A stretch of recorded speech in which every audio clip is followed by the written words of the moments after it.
the season, and it's a lot of people with businesses, and you don't want your business to get broken into. Dewberry hopes his misfortune can be a warning to other business owners.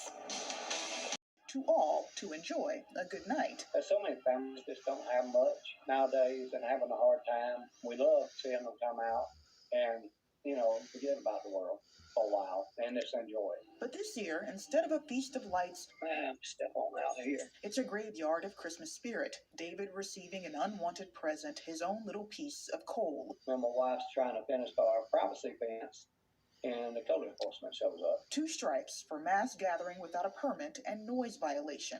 So we chose to go ahead and shut it down. A Christmas conundrum for David, who says he turns the music off at 9 p.m. and there's never a large gathering. 15 at the most, maybe 20. David says a new neighbor complained, leading him to inform people on social media this year's show would go dark. But the comment section lit up, and a petition popped up, people begging for a resolution. And it worked. Just a few hours later, David says the county called to tell him the show could go on. But emotionally, that's been overwhelming.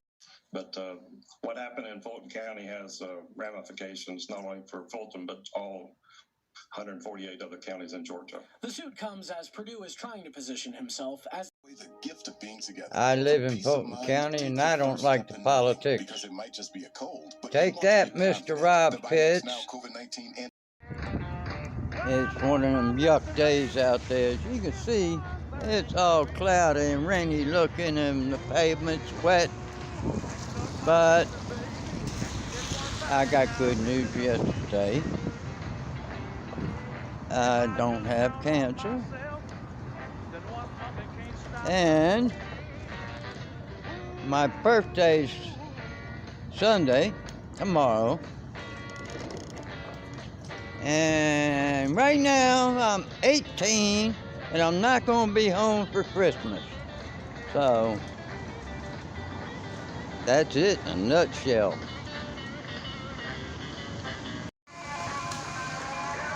Looks like a rainy day in Georgia. Dang, burn it. Looks like I'm going to be sitting here for a minute. Learned about 2 more recent power outages.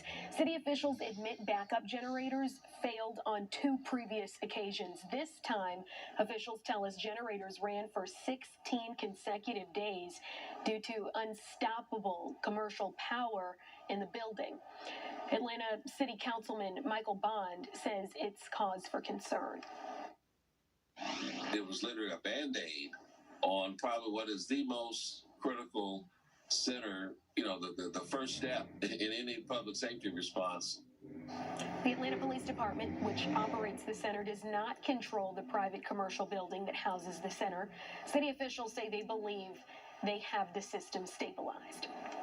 Thieves have targeted a Completely new way of targeting. That's why we think this vaccine is so unique. If successful, the vaccine would be geared towards people at high risk of contracting HIV, not those who currently have the disease. But Maricela sees this as a step closer to finding a cure for HIV. HIV doesn't have buses traveling near the migrants. As a result of the caravans traveling through Mexico, the country has started granting 1-year humanitarian visas to migrants. The move is part of an overhaul of how Mexico is handling migrants at its southern borders. This year, Mexico also revived the so-called Remain in Mexico policy, which was first agreed to with former U.S. President Donald Trump. Under the policy, migrants seeking to enter the U.S. will again have to stay in Mexico as they await immigration hearings. Both sets of policies aim to alleviate immigration pressures on the 2 nations.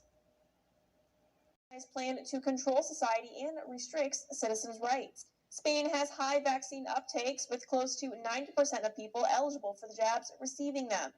While the new daily infections have risen in recent weeks, hospitals have not yet begun to feel the strain.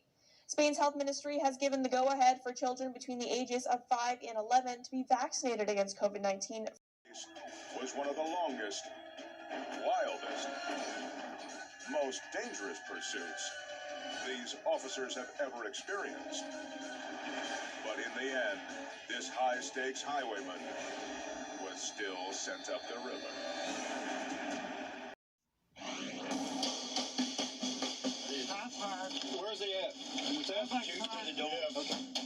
He also disabled one of their armored vehicles.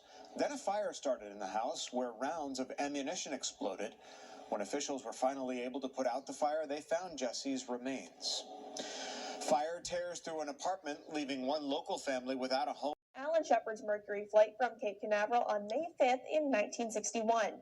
His eldest daughter, Laura Shepard Churchley, brought with her a tiny piece of his Freedom 7 capsule, as well as mementos from his Apollo 14 moonshot. She also packed some golf balls, as her dad once hit a couple on